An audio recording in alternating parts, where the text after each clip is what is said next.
Firstly, let me say thank you to the Honourable Lord Bishop of Dudley for that just warming, loving speech, which moved even me, an atheist. That being said, Mr. President, Madam Librarian, Madam Treasurer, Mr. Secretary, thank you for this, and distinguished guests and members of the Union. Thank you for this immense honour in what is my first Oxford Union paper speech. It has been my honour to serve you over the past months, and I hope to continue to dedicatedly serve the Union. Firstly, I must introduce a caveat to my argument. From a civil rights perspective, of course, the Church should be compelled to perform marriage ceremonies for people, regardless of race, sex, national origin, or religion.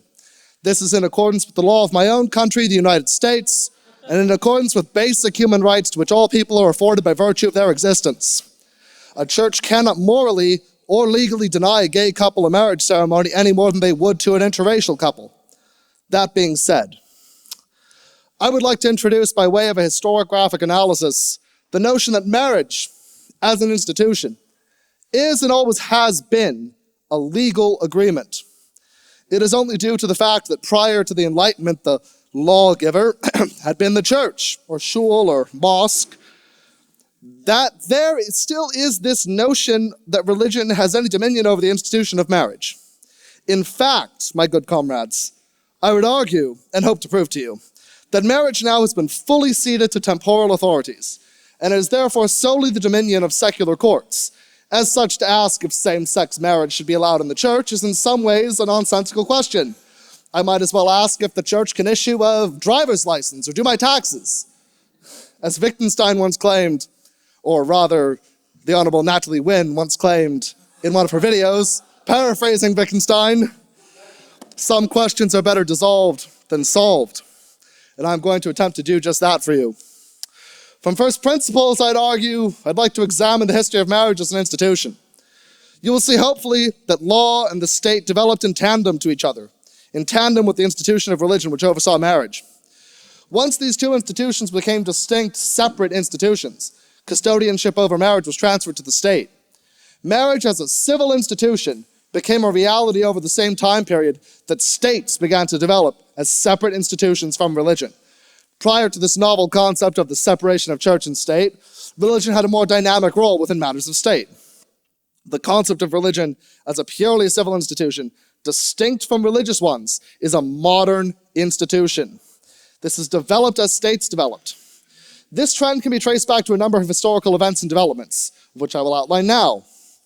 I will not aim to address the so-called spiritual covenant of marriage as a scientist, like the Honourable Lord Bishop of Worcester. Yes, I have not yet reached the conclusion he has reached, but my mind is open as a man of empiricism. I cannot yet concur that there is a God. I cannot agree that the agreement of marriage holds objectively any spiritual significance. I cannot concur that the spiritual realm even exists. But I can concede that there are vast swaths of people in the world that do believe this, and that do hold this near and dear to their hearts, that were raised with these values. Instead, I will focus on what marriage is and has been as a phenomenon, which is at its core a contract, and one of the first central organizing principles for society to organize themselves into families. In pre-modern societies, religion was, and the state, were not separate entities. Religious authority was closely tied with political authority. However, with the rise of class society, the state became more independent and separated from religious institutions, and religious authority was relegated to a purely spiritual realm. It is no coincidence that the Enlightenment philosophy developed in tandem with the transition from feudalism to capitalism. The world required a functioning rationalist philosophy that could make testable predictions. This led, of course, to the birth of empiricism.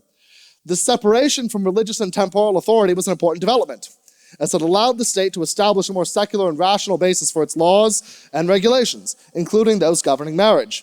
In class societies, marriage was often the basis for economic and political considerations.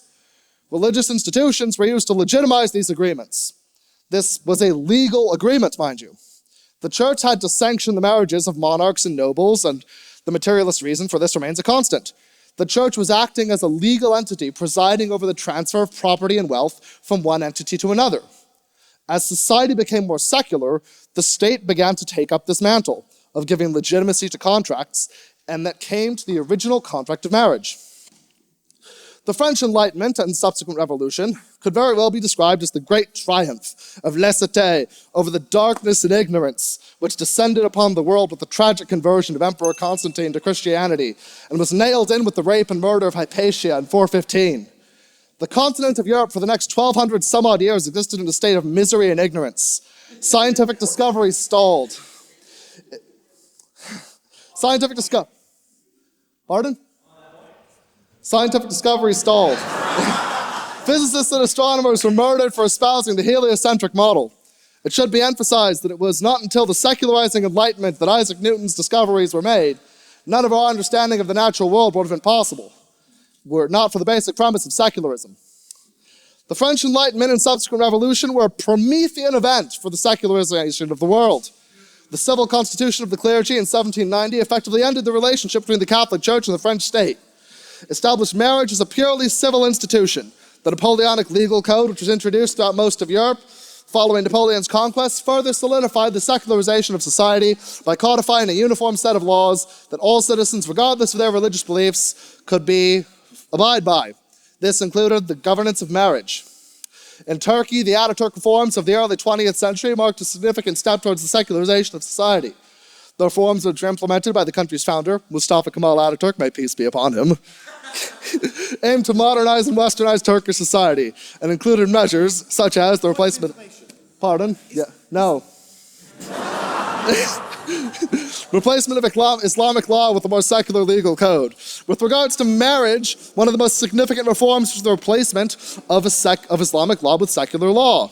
This established marriage as a civil institution provided over not by qadis, but by civil justices appointed by the government. This was a good thing.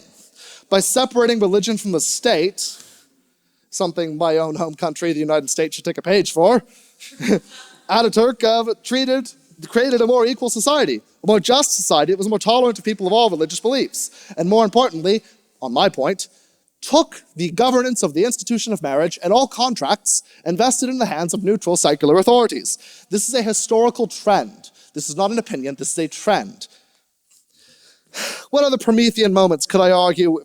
I would argue the founding of my own country, which is the first truly secular nation in the world, where marriage is and always has been the dominion of secular authorities.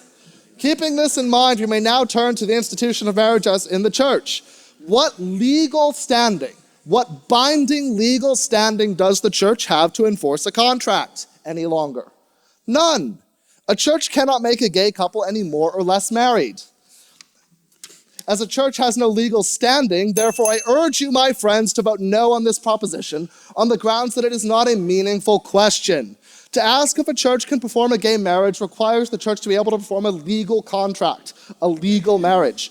A church cannot do a gay marriage any more than they can certify my taxes or issue a driver's license. Therefore, I urge you to vote no, as this is no longer a meaningful question.